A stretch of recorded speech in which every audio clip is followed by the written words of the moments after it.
Hello welcome to Vishnu IAS academy. ఈరోజు current అఫైర్స్లో భాగంగా మనం డిస్కస్ చేసుకోబోయేటువంటి ఫస్ట్ ఆర్టికల్ వచ్చేసి ఈరోజు 11th నవంబర్ నేషనల్ ఎడ్యుకేషన్ డేగా మనం సెలబ్రేట్ చేసుకోవడం జరుగుతుంది. నేషనల్ ఎడ్యుకేషన్ డే ఎందుకు సెలబ్రేట్ చేసుకుంటామంటే ఈ రోజున the most important personality freedom fighter కూడా మనకి మౌలానా అబుల్ కలాం ఆజాద్ గారి బర్త్ యానివర్సరీని సందర్భంగా చేసుకొని every year November 11th national education day అనేటువంటి మనం సెలబ్రేట్ చేసుకోవడం జరుగుతుంది. సో మౌలానా అబుల్ కలాం ఆజాద్ గారి గురించి చెప్పాలి అంటే భారతదేశం స్వతంత్రం సాధించిన తర్వాత స్వతంత్ర భారతదేశంలో మొట్టమొదటి విద్యాశాఖ మంత్రిగా ఈయన బాధ్యతలు స్వీకరించడం జరిగింది. అదేవిధంగా భారతదేశంలో ఐఐటీలు కానివ్వండి, యూజీసీ కానివ్వండి, ఏఐసిటిసి ఇలాంటివన్నీ కూడా వ్యవస్థీకరించడంలో చాలా ముఖ్య భూమిక పోషించడం జరిగింది. ఢిల్లీలో జమియా మిలియా విశ్వవిద్యాలయాన్ని కూడా ఈయన ఏర్పాటు చేయడం జరిగింది. 1940లో కాంగ్రెస్ పార్టీకి ప్రెసిడెంట్గా వ్యవహరించడం జరిగింది. అదేవిధంగా ది వాయిస్ ఆఫ్ ట్రూత్ అనేటువంటి జనరల్ని 14 సంవత్సరాల వయసులోనే ఈయన భారతదేశంలో నడపడం జరిగింది. ది వాయిస్ ఆఫ్ ట్రూత్ అనేటువంటిది మనకి modern history point of view చాలా ఇంపార్టెంట్. అదేవిధంగా అల్ హిల్ అనేటువంటి పత్రికను కూడా రన్ చేయడం జరిగింది, చాలా ఇంపార్టెంట్ మనకి ఎగ్జామినేషన్ పాయింట్ ఆఫ్ వ్యూలో. అదేవిధంగా ఇండియా విన్స్ ఫ్రీడమ్ అనేటువంటి ఒక పుస్తకాన్ని 1857 సందర్భంగా పుస్తకాన్ని ఈయన రచించడం జరిగింది. మనకి మోడర్న్ హిస్టరీ పాయింట్ ఆఫ్ వ్యూలో and group 2, group 1 examination point of వ్యూలో ఇవి చాలా ఇంపార్టెంట్. సో ఒకటి మళ్ళీ రిపీట్ చేస్తున్నాను, 14 సంవత్సరాల వయసులోనే ది వాయిస్ ఆఫ్ ట్రూత్ అనేటువంటి జనరల్ రన్ చేశారు. మరొక వార్తాపత్రిక వచ్చేసి అల్ హిల్ అనేటువంటి వార్తాపత్రిక 1940లో కాంగ్రెస్ పార్టీకి అధ్యక్షుడిగా ఎన్నికవడం జరిగింది. అండ్ ఢిల్లీలో ఈ యొక్క జమియా మిలియా విశ్వవిద్యాలయాన్ని కూడా ఏర్పాటు చేయడం జరిగింది. అదేవిధంగా భారతదేశంలో స్వతంత్రం అనేటువంటిది వచ్చిన తర్వాత మొట్టమొదటి విద్యాశాఖ మంత్రిగా ఈయన పనిచేయడం జరిగింది. సో విద్యాశాఖ మంత్రిగా పనిచేసిన తర్వాత ఈయన చాలా ప్రతిష్టాత్మకమైనటువంటి ఇన్స్టిట్యూట్స్ కూడా ఏర్పాటు చేయించడం జరిగింది. అందులో all India council for technical education AICTE అంటాం, అదేవిధంగా యూనివర్సిటీ గ్రాంట్స్ కమిషన్ యూజీసీ అంటాం, అండ్ భారతదేశంలో ఏర్పాటు చేసినటువంటి మొట్టమొదటి ఐఐటి ఖరగ్పూర్ కూడా ఈయన ఏర్పాటు చేసిన టైం పీరియడ్లో ఉందన్నమాట. సో ఈ కాంటెక్స్ట్లో భారతదేశంలో 11th నవంబర్ని నేషనల్ ఎడ్యుకేషన్ డేగా సెలబ్రేట్ చేసుకోవడానికి కారణం ఏంటంటే విద్యకు ఈయన చేసినటువంటి కృషి ఎనలేనిది అనమాట. సో ఈ కాంటెక్స్ట్లో 1992లో ఈయన మరణాంతరం అంటే పోస్ట్మస్లీ భారత్ రత్న అనేటువంటిది the highest civilian award of India ఈయనకు ప్రదానం చేయడం జరిగింది. సో ఈయన గురించి కంప్లీట్ డీటెయిల్స్ మనకి ఇక్కడ ఆల్రెడీ నోట్స్ రూపంలో ఇవ్వడం జరిగింది. So you can go through this. Next article వచ్చేసి the most important India US 2+2 dialogue. అసలు 2+2 డైలాగ్ అంటే అమెరికా నుంచి ఇండియా నుంచి జరిగినటువంటి ఈ 2+2 డైలాగ్లో సాధారణంగా 2+2 డైలాగ్ అంటే ఏంటంటే భారతదేశం నుంచి 2 మంత్రులు, అమెరికా నుంచి 2 మంత్రులు, ఇలాగా ఆ 2 మంత్రులు ఎవరు అంటే defence minister and external affairs minister, అదేవిధంగా సెక్రటరీ ఆఫ్ డిఫెన్స్, అదేవిధంగా సెక్రటరీ ఆఫ్ ఫారిన్ అఫైర్స్. ఇట్లా 2 దేశాలకు సంబంధించినటువంటి డిఫెన్స్ మరియు ఎక్స్టర్నల్ అఫైర్స్ మినిస్టర్స్ మీటింగ్ జరుపుకున్నట్టయితే దాన్ని 2+2 డైలాగ్ అంటాం. సో 2+2 డైలాగ్ అనేది భారతదేశం ఎన్ని దేశాలతో ఈ యొక్క 2+2 డైలాగ్ అనేటువంటిది ఉంది అంటే భారతదేశానికి యుఎస్ఏతో పాటు ఆస్ట్రేలియా, జపాన్, యునైటెడ్ కింగ్డమ్, అదేవిధంగా రష్యాతో కూడా అంటే 5 దేశాలతో 2+2 డైలాగ్ అనేటువంటిది ఇండియాకి ఉందన్నమాట. సో ఈ 2+2 డైలాగ్లో మనకు వచ్చే లాభాలేంటి, లేదా ఈ యొక్క చర్చల్లో భాగంగా ఏం మాట్లాడుకున్నారు అంటే కేవలం అమెరికా ఇండియా రిలేషన్షిప్ మాత్రమే కాకుండా రీసెంట్గా జరుగుతున్నటువంటి డైనమిక్స్, రష్యా ఉక్రెయిన్ యుద్ధం గురించి చర్చలు జరిపారు. అదేవిధంగా ఇజ్రాయెల్ గాజా పైన చేసినటువంటి అటాక్ గురించి చర్చలు జరిపారు. ఇండో పసిఫిక్ ప్రాంతంలో చైనా యొక్క దురుసు ప్రవర్తన గురించి చర్చలు జరిపారు. అదేవిధంగా ఉగ్రవాదం పైన విపరీతంగా చర్యలు తీసుకోవాలనేటువంటి చర్చలు జరిపారు. భారతదేశంలో సెమీకండక్టర్ల తయారీ గురించి సహకారం పైన యుఎస్ఏ కూడా చర్చలు జరిపింది. సో ఈ కాంటెక్స్ట్లో ఇండియా మరియు అమెరికాకి రీసెంట్గా వస్తున్నటువంటి బైలేటరల్ టైస్ డెవలప్మెంట్స్ అనేటువంటివి చాలా కీలకంగా మారబోతున్నాయి. ఇదే 2+2 డైలాగ్లో మరొక కీలకమైనటువంటి ఘట్టం ఏంటంటే MQ-9B అనేటువంటి డ్రోన్స్ అమెరికా నుంచి ఇండియాకి సప్లై చేయబోతున్నారు భవిష్యత్తులో. So which is very very important అండి. దాదాపుగా ఒక 31 డ్రోన్స్ అనేటువంటివి అన్మ్యాన్డ్ ఏరియల్ డ్రోన్స్ అంటామండి. అన్మ్యాన్డ్ ఏరియల్ డ్రోన్స్ అంటే రిమోట్ కంట్రోల్తో ఈ యొక్క డ్రోన్స్ని ఆపరేట్ చేయడం జరుగుతుంది. 31 డ్రోన్స్ అనేటువంటివి ఇండియాకి ఈ యొక్క డిఫెన్స్ పార్ట్నర్షిప్లో భాగంగా అమెరికా అందించాలనుకుంటుంది. ఇక్కడ మీరు పిక్చర్లో చూడొచ్చు MQ-9B అనేటువంటి drones, aerial drones, unmanned remote control drones అనేటువంటివి మనకి భవిష్యత్తులో రాబోతున్నాయి. సో దీనిపైన కూడా చర్చలు జరపడం జరిగింది. అండ్ గతంలో కూడా అమెరికాకి ఇండియాకి జరిగినటువంటి కొన్ని ఒప్పందాల్లో కీలకమైనటువంటి చట్టాలు అనేటువంటివి మనకి చాలా ఇంపార్టెంట్.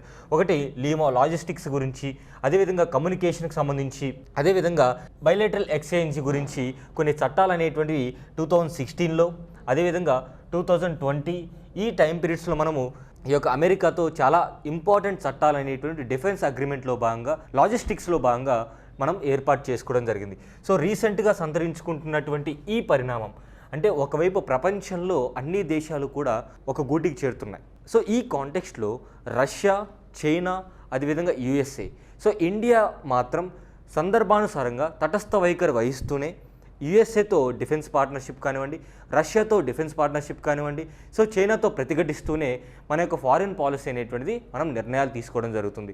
రీసెంట్గా డెవలప్ అవుతున్నటువంటి అమెరికా ఇండియా బైలేటరల్ రిలేషన్స్ అనేవి ఎగ్జామినేషన్ పాయింట్ ఆఫ్ వ్యూలో చాలా important. So prelims point of వ్యూలో మనకి MQ9B అనేటువంటిది, తర్వాత 2+2 డైలాగ్ అంటే ఏ మంత్రిత్వ శాఖలు లేదా ఏ మంత్రులు పాల్గొంటారు, అదేవిధంగా భారతదేశానికి 2+2 మీటింగ్స్ అనేటువంటివి ఇతర ఏ దేశాలతో ఉన్నాయి అమెరికాతో కాకుండా అంటే Australia, Japan, UK and Russia. Next article which is very simple and science and technology point of వ్యూలో చాలా ఇంపార్టెంట్. చికెన్ గున్యా వ్యాధికి తొలిసారిగా వ్యాక్సిన్ అనేటువంటిది కనుగొనడం జరిగింది. సో ఆ వ్యాక్సిన్ యొక్క పేరేంటో ఒకసారి చూద్దాం. ఇక్సింక్ అనేటువంటి వ్యాక్సిన్. దీని యొక్క మోడల్ చూస్తే VLA1553. Recently scene in news related to which of the following అంటే చికెన్ గున్యా వ్యాక్సిన్ అనమాట. సో ఈ వ్యాక్సిన్ అనేటువంటిది ప్రయోగం చేశారు. ఎంత లేదన్నా ప్రతి వ్యాక్సిన్కి కూడా సైడ్ ఎఫెక్ట్స్ అనేటువంటివి ఉంటాయి. ఇక్కడ కూడా సైడ్ ఎఫెక్ట్స్ ఉన్నాయి, కాకపోతే వెరీ మినిమల్ సైడ్ ఎఫెక్ట్స్ అనేటువంటి ఉన్నాయి. ఇది అమెరికా దేశానికి సంబంధించినటువంటి వ్యాక్సిన్ అనమాట. రీసెంట్గా అప్రూవ్ చేయడం జరిగింది. So approved by FDA as the first chikungunya vaccine for individuals aged above 18 years అంటే 18 సంవత్సరాల వయసు పైబడిన వాళ్ళకు వచ్చినప్పుడు మాత్రమే ఇక్సింక్ అనేటువంటి వ్యాక్సిన్ని వేయడం జరుగుతుంది. ఓన్లీ 18 years అబోవ్ ఉన్న వాళ్ళకి మాత్రమే. సో ఇది మనకి ఉన్నటువంటి chikungunya related and science and technology related article. ఈ వ్యాక్సిన్ వల్ల 1.6% ఆఫ్ పీపుల్లో సైడ్ ఎఫెక్ట్స్ అనేటువంటివి రావడం జరిగింది. అండ్ ఈ బయోటిక్ కంపెనీ పేరు ఏంటంటే వల్నెవా అనేటువంటి బయోటిక్ కంపెనీ అండి. Food and drug administration, FDA అంటే ఫుడ్ అండ్ డ్రగ్ అడ్మినిస్ట్రేషన్ ఆమోదించడం జరిగింది. నెక్స్ట్ ఆర్టికల్ మీరు గమనిస్తే ముగిసిన భారత్ బంగ్లాదేశ్ నౌకాదళ విన్యాసాలు అంటే నేవల్ ఎక్సర్సైజ్ అని చెప్పవచ్చు. ఇండియాకి బంగ్లాదేశ్కి రీసెంట్గా విశాఖపట్నంలో ఏపీ పాయింట్ ఆఫ్ వ్యూలో కూడా చాలా important and bilateral exercise point of వ్యూలో కూడా చాలా ఇంపార్టెంట్. భారతదేశం మరియు బంగ్లాదేశ్ మధ్య రీసెంట్గా నేవల్ ఎక్సర్సైజ్ అనేటువంటి జరిగింది విశాఖపట్నంలో. ఈ కాంటెక్స్ట్లో 4th edition of bilateral exercise Indian navy and Bangladesh navy మధ్య జరిగింది. దాని పేరే బొంగో సాగర్ 23 అనేటువంటి పేరుతో ఈ యొక్క ఎక్సర్సైజ్ అనేటువంటి జరిగింది. ఇది 4వ ఎడిషన్ అని మనకు చెప్పడం జరుగుతుంది. అపార్ట్ ఫ్రమ్ బొంగో సాగర్ 23 మిగతా ఎక్సర్సైజెస్ ఏమైనా ఉన్నాయా? ఆల్రెడీ ఇక్కడ బొంగో సాగర్ కార్పెట్ అన్న ఒకటేనండి. సో ఇది ఆల్రెడీ ఇప్పుడు మనం చర్చించుకుంటున్నటువంటిది ఫస్ట్దే. తర్వాత టేబుల్ టాప్ ఒకటి, సంవేదన ఒకటి, ఈ రెండు కూడా ఇండియా బంగ్లాదేశ్ సంబంధించినటువంటి బైలేటరల్ ఎక్సర్సైజ్. సంప్రీతి అనేటువంటిది కూడా బంగ్లాదేశ్ మరియు ఇండియా మధ్య జరిగేటువంటి బైలేటరల్ ఎక్సర్సైజ్ అనమాట. రీసెంట్గా November 7th నుంచి 9th వరకు కూడా ఈ యొక్క బే ఆఫ్ బెంగాల్లో ఇండియా బంగ్లాదేశ్కి సంబంధించినటువంటి నేవల్ ఎక్సర్సైజ్ జరిగింది. సో దాని యొక్క పేరు Bongo Sagar 23. So Bongo Sagar recently scene in news is exercise between which of the 2 following countries అంటే ఇండియా అండ్ బంగ్లాదేశ్. నెక్స్ట్ ఈ ఆర్టికల్ చూస్తే సుప్రీంకోర్టు చాలా తీవ్రంగా ఈ పర్టికులర్ గవర్నర్ విషయాన్ని ప్రతి రాష్ట్రంలో ఉత్పన్నమవుతుంది. ప్రతి రాష్ట్రం అంటే ఎక్కడైతే కేంద్ర ప్రభుత్వంలో ఉన్నటువంటి పార్టీలు రాష్ట్ర ప్రభుత్వంలో అధికారంలో లేవో అక్కడ మాత్రమే గవర్నర్ ఇష్యూస్ అనేటువంటి రీసెంట్గా వస్తున్నాయి. ఈ కాంటెక్స్ట్లో మనం గతంలో కూడా డిస్కస్ చేసుకున్నాం గవర్నర్, అదేవిధంగా తమిళనాడు ఇష్యూ గురించి, అదేవిధంగా కేరళ ఇష్యూ గురించి మాట్లాడుకున్నాం. మళ్ళీ ఒకసారి రిపీట్ చేస్తాను. కొన్ని రాష్ట్రాల్లో ఉదాహరణకి తెలంగాణ కావచ్చు, తమిళనాడు కావచ్చు, కేరళ కావచ్చు, అదేవిధంగా పంజాబ్, వెస్ట్ బెంగాల్, రాజస్థాన్ ఇలాంటి రాష్ట్రాల్లో గవర్నర్సు రాష్ట్ర ప్రభుత్వం పంపించినటువంటి బిల్లులు పెండింగ్లో పెట్టడం జరుగుతుంది. సో పెండింగ్లో పెట్టడం వల్ల ఈ యొక్క అడ్మినిస్ట్రేషన్కి చాలా లాసెస్ అనేటువంటి జరుగుతున్నాయి. వారు సుప్రీంకోర్టుని ఆశ్రయించారు. సుప్రీంకోర్టు దీన్ని తీవ్రంగా పరిగణించి ఈ యొక్క వ్యాఖ్యలు చేసింది. నిప్పుతో చెలగాటం ఆడుతున్నారు గవర్నర్స్ని ఉద్దేశించి ఈ యొక్క వ్యాఖ్యని చేయడం జరిగింది. సో పంజాబ్ గవర్నర్ తీరుపై సుప్రీంకోర్టు ఆగ్రహించడం జరిగింది. సో ఇది అంటే పంజాబ్ గవర్నర్ దగ్గరికి కొన్ని బిల్స్ పంపించినా సరే ఆయన ఆమోదించకపోవడం అనేది చాలా దారుణంగా పరిగణించడం జరుగుతుంది. సో ఒక సంస్కృతి సాంప్రదాయాలు ఏవైతే గవర్నర్ విషయంలో ఉన్నాయో, గవర్నర్ అనేటువంటి వ్యక్తి ప్రెసిడెంట్ అపాయింట్ చేయబడినటువంటి వ్యక్తి కాబట్టి కొన్ని కన్వెన్షన్స్, కొన్ని ట్రెడిషన్స్ని ఫాలో అయ్యి ప్రభుత్వానికి సహకరించి ఆయన యొక్క విధులు రాజ్యాంగబద్ధంగా నిర్వహించాలని చెప్పేసి సూచించడం జరిగింది. ఒకవేళ నిర్వహించలేకపోతే సుప్రీంకోర్టు డైరెక్షన్స్ ఇచ్చేటువంటి అవకాశం ఉంది భవిష్యత్తులో సో అని చెప్పడం జరిగింది. తమిళనాడు గవర్నర్కి, అదేవిధంగా తమిళనాడు గవర్నర్ విషయంలో కేంద్ర ప్రభుత్వానికి కొన్ని నోటీసులు కూడా ఇవ్వడం జరిగింది. సో ఈ కాంటెక్స్ట్లో గవర్నర్ ఇష్యూ అనేటువంటిది రీసెంట్గా మీరు గమనిస్తే పంజాబ్, కేరళ, తమిళనాడు, వెస్ట్ బెంగాల్, తెలంగాణలో అండ్ ఇతర రాష్ట్రాల్లో కూడా ఉంది. ఏంటి మెయిన్ ఉద్దేశం ఏంటి? ఇక్కడ గవర్నర్సు అసెంబ్లీలు పంపిస్తున్నటువంటి బిల్లులని ఆమోదం తెలపట్లేదు, మళ్ళీ ప్రెసిడెంట్ యొక్క ఆమోదం కోసం ఫార్వర్డ్ చేయడం జరుగుతుంది, రికమెండ్ చేయడం జరుగుతుంది. అంటే ఇది ఒక డిస్క్రిషనరీ పవర్ లాగా, ఇదొక అల్టిమేట్ డిస్క్రిషనరీ పవర్ లాగా వాళ్ళు వినియోగించుకోవడం జరుగుతుంది. దీన్ని సుప్రీంకోర్టు తీవ్రంగా పరిగణించిందనమాట. రీసెంట్గా తమిళనాడులో కూడా మనకి గవర్నరు కొన్ని బిల్స్ అనేటువంటివి ఆమోదించకుండా తన దగ్గరే పెట్టుకొని కొన్ని రోజుల తర్వాత ప్రెసిడెంట్ ఆఫ్ ఇండియాకి రికమెండ్ చేయడం జరిగింది. సో ఈ కాంటెక్స్ట్లో గవర్నర్కు ఉన్నటువంటి అధికారాలు లేదా ఈరోజు న్యూస్ పేపర్లో వచ్చినటువంటి అంశంపైన సుప్రీంకోర్టు యొక్క వ్యాఖ్యలు ఎట్లా ఉన్నాయంటే, so establish traditions and conventions the bench said that they were unhappy with the deadlock between Punjab government and the governor. So Punjab ప్రభుత్వానికి గవర్నర్కి ఉన్నటువంటి విభేదాలు ఏవైతే ఉన్నాయో దాని పట్ల పూర్తిగా అసంతృప్తి వ్యక్తం చేసింది సుప్రీంకోర్టు అనేటువంటిది. అదేవిధంగా సుప్రీంకోర్టు యొక్క వ్యాఖ్యల్ని ఇక్కడ నేను ఇవ్వడం జరిగింది. సో చాలా సీరియస్గా, తీవ్రంగా పరిగణిస్తున్నామని చెప్పడం జరిగింది. కేరళ పాయింట్ ఆఫ్ వ్యూలో కూడా, కేరళలో కూడా ఒక ఇష్యూ అయితే రన్ అవుతుంది. సో కొన్ని బిల్స్కి, లోకాయుక్త అమెండ్మెంట్ బిల్స్కి బహిరంగంగానే ఆమోదం తెలపట్లేదని చెప్పడం, యూనివర్సిటీ అమెండ్మెంట్ బిల్కి కూడా ఆమోదం తెలపట్లేదని చెప్పడం. సో ఈ కాంటెక్స్ట్లో మనకి పూంచి కమిషన్ రికమెండేషన్స్ ఏంటి, అదేవిధంగా national committee on review of constitutional work of constitution గురించి మనకు ఒక కమిటీ ఉంది, జస్టిస్ వెంకటాచలయ కమిటీ అంటాం. సో ఈ కమిటీస్ ఇచ్చినటువంటి రికమెండేషన్స్ ఏంటి గవర్నర్ ఇష్యూలో అంటే, గవర్నర్ దగ్గరికి వెళ్ళేటువంటి బిల్కి టైం లిమిట్ అనేది పెట్టాలి. So Punchhi commission recommended for the time limit. దేనికి? బిల్లులు ఆయన దగ్గరికి వెళ్ళిన తర్వాత ఈ టైంలోపు ఆమోదించాలి అనేటువంటి ఉద్దేశం వారు వ్యక్తం చేయడం జరిగింది. తర్వాత ఇక్కడ ఇంకొక committee, that is justice Venkatachaliah committee ఏం చెప్పింది అంటే, set a time limit of 4 months. అంటే గవర్నర్ దగ్గరికి బిల్లు వెళ్ళిన తర్వాత 4 నెలల్లోపు ఆ బిల్లు పైన చర్యలు అనేటువంటి తీసుకోవాలి, ఆమోదమో రిజెక్షనో కంపల్సరీగా చర్యలు అనేటువంటి తీసుకోవాలి. అలా బిల్లు అనేటువంటి అట్టిపెట్టి కూర్చోకూడదు అన్నట్టుగా రికమెండేషన్స్ అనేవి చేసింది. అసలు గవర్నర్కి ఉన్నటువంటి అధికారాలు ఏమిటి అంటే, ఆర్టికల్ 200 ప్రకారం బిల్లులకి ఆమోదం తెలిపేటువంటి అధికారం గవర్నర్కి ఉంటుందండి. ఆర్టికల్ 200 ప్రకారం బిల్లులకు ఆమోదం తెలిపేటువంటి అధికారం ఉంటుంది. కానీ నబంబ్రేబియా కేసులో 2016లో సుప్రీంకోర్టు ఏం వ్యాఖ్యానించింది అంటే, గవర్నర్ తన దగ్గర అట్లాగే బిల్స్ అనేటువంటి పెట్టుకోకూడదు, ప్రెసిడెంట్ ఆఫ్ ఇండియాకి as part of his discretion president of ఇండియాకి రికమెండ్ చేయొచ్చు. సో అలాంటి అంశాలన్నీ కూడా జ్యుడిషియల్ రివ్యూ కిందకి వస్తాయి అని సుప్రీంకోర్టు వ్యాఖ్యానించడం జరిగింది. అదేవిధంగా అసలు గవర్నర్ అనేటువంటి వ్యక్తి council of ministers headed by chief minister వారి యొక్క సూచనలు, సలహాలతో డ్యూటీస్ అనేటువంటి నిర్వర్తించాలి. అంటే ఆర్టికల్ 62 ఏం చెప్తుంది? గవర్నర్కి ఉన్నటువంటి డిస్క్రిషనరీ కూడా aid and advice of the council of minister headed by the chief minister. అంటే మంత్రివర్గం ఇచ్చినటువంటి సూచనలు, సలహాల మేరకే గవర్నర్ ఈ యొక్క విధులు అనేటువంటి నిర్వహించాలి. కానీ ఇక్కడ గవర్నర్ ఏం చేస్తున్నారు? తన సొంత నిర్ణయాలు అనేటువంటి తీసుకొని వాటిపైన ఆధారపడడం జరుగుతుంది. ఇది ప్రజాస్వామ్యానికి విఘాతకం కలుగుతుంది. ఎందుకంటే ప్రజలు ఎన్నుకోబడినటువంటి ప్రభుత్వం ఒకవైపు, కేంద్రం అపాయింట్ చేయబడినటువంటి రాజ్యాంగ పెద్ద మరొక వైపు. సో ఈ డెడ్ లాక్ అనేటువంటిది వస్తుంది రీసెంట్గా. సో ఆర్టికల్ 161 ప్రకారం గవర్నర్ ఆఫ్ స్టేట్కి, ప్రతి ఒక్క గవర్నర్కి కూడా పార్డనింగ్ పవర్స్ అనేవి ఉంటాయి. సో ఇవన్నీ కూడా గతంలో కూడా మనం తమిళనాడు ఇష్యూలో ఇవన్నీ డిస్కస్ చేసాం. గవర్నర్కి ఉన్నటువంటి డిస్క్రిషనరీ పవర్స్ గురించి కూడా, గవర్నర్కి ఉన్నటువంటి విచక్షణ అధికారాల గురించి కూడా కింద పాయింట్స్ అనేటువంటి ఇవ్వడం జరిగింది. చీఫ్ మినిస్టర్ని అపాయింట్ చేసే విషయంలో కానివ్వండి, నో కాన్ఫిడెన్స్ మోషన్ విషయంలో కానివ్వండి, reservation of bills to the president of India కానివ్వండి, ఇవన్నీ కూడా మనం ఆల్రెడీ డిస్కస్ చేసుకున్నాం. Just have a look on this. Next important article, national water development agency.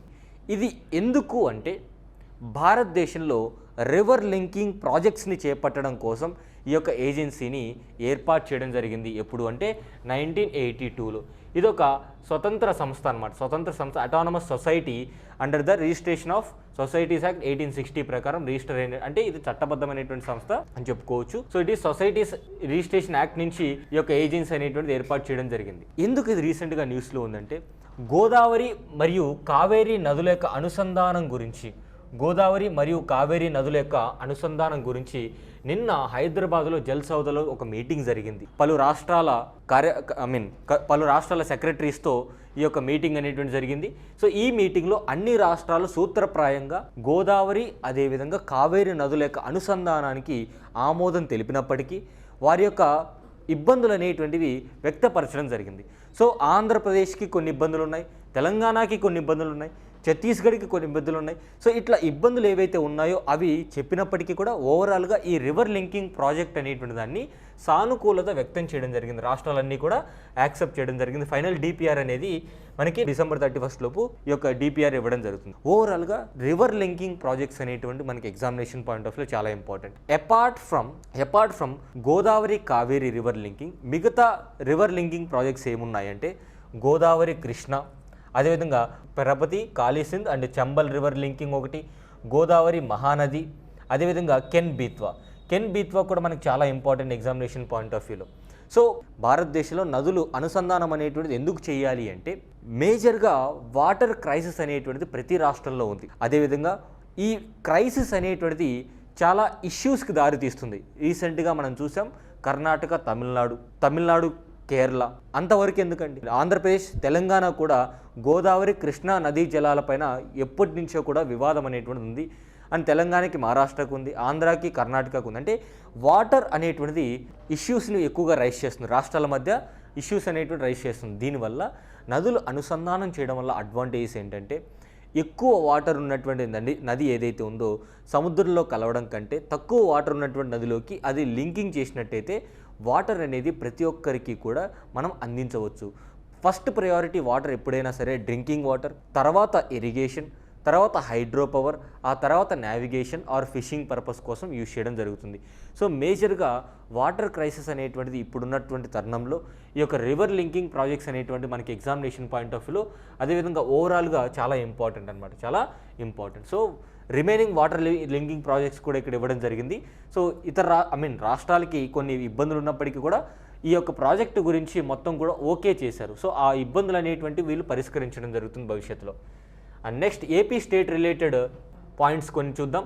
So గిరిజన పల్లెకు సంక్షేమ పలకరింపు. యాక్చువల్లీ 15వ తారీఖున అంటే November 15న జనజాతీయ గౌరవ్ దివాస్ అనేటువంటిది బిర్సా ముండా గారి యొక్క most important tribal leader. So Birsa Munda గారి యొక్క బర్త్ యానివర్సరీ సందర్భంగా జనజాతీయ గౌరవ్ దివాస్ అనేటువంటి సెలబ్రేట్ చేయడం జరుగుతుంది. ఈ తరుణంలో రాష్ట్రంలో చేపట్టినటువంటి ముఖ్యమైనటువంటి ఇనిషియేటివ్స్ ఫర్ ట్రైబల్ పీపుల్ అన్నిటిని కూడా అద్భుతంగా వారి ముందుకు తీసుకెళ్లాలని చెప్పేసి ఈ యొక్క జనజాతీయ దివాస్ సందర్భంగా ఆంధ్రప్రదేశ్ ప్రభుత్వం ఈ యొక్క కార్యక్రమం చేపట్టడం జరిగింది. November 15న జనజాతీయ దివాస్ అనేటువంటిది సెలబ్రేట్ చేసుకోబోతున్నాం భారతదేశం మొత్తము కూడా. అదేవిధంగా వికసిత్ భారత్ సంకల్ప్ యాత్ర. ఏంటి వికసిత్ భారత్ సంకల్ప్ యాత్ర అంటే 2014 నుంచి 2023 ఆర్ 24 వరకు కేంద్ర ప్రభుత్వం చేపట్టినటువంటి గవర్నమెంట్ స్కీమ్స్ కానివ్వండి, ఇనిషియేటివ్స్ కానివ్వండి, ప్రభుత్వ పరిపాలన ఏ విధంగా ఉంది అని చెప్పేసి ప్రభుత్వం తీసుకున్నటువంటి గొప్ప నిర్ణయాలు అన్నీ కూడా ప్రజల్లోకి తీసుకెళ్ళాలి అని చెప్పేసి ఈ యొక్క యాత్ర వికసిత్ భారత్ సంకల్ప్ యాత్ర అనేటువంటిది చేపట్టడం జరిగింది. సో వికసిత్ భారత్ సంకల్ప్ యాత్ర అనేటువంటిది ఏంటి అంటే, కేంద్ర ప్రభుత్వం చేసినటువంటి అద్భుతమైనటువంటి గవర్నెన్స్లో భాగంగా ప్రజలకు చేరవేయాలని చెప్పేసి ఈ యాత్రని, ఈ యొక్క ఇనిషియేటివ్ని స్టార్ట్ చేయడం జరిగింది. సో ఇది AP state related current affairs. So ఇదండి ఈరోజు current affairs. So next tomorrow for more current అఫైర్స్తో మీ ముందుకు రావడం జరుగుతుంది. If you feel this particular initiative is useful, please press the bell button. అదేవిధంగా లైక్ చేయడం మర్చిపోవద్దు అండ్ సబ్స్క్రైబ్ చేయడం అసలు మర్చిపోవద్దు. Please do share. Thank you so much. Have a nice day.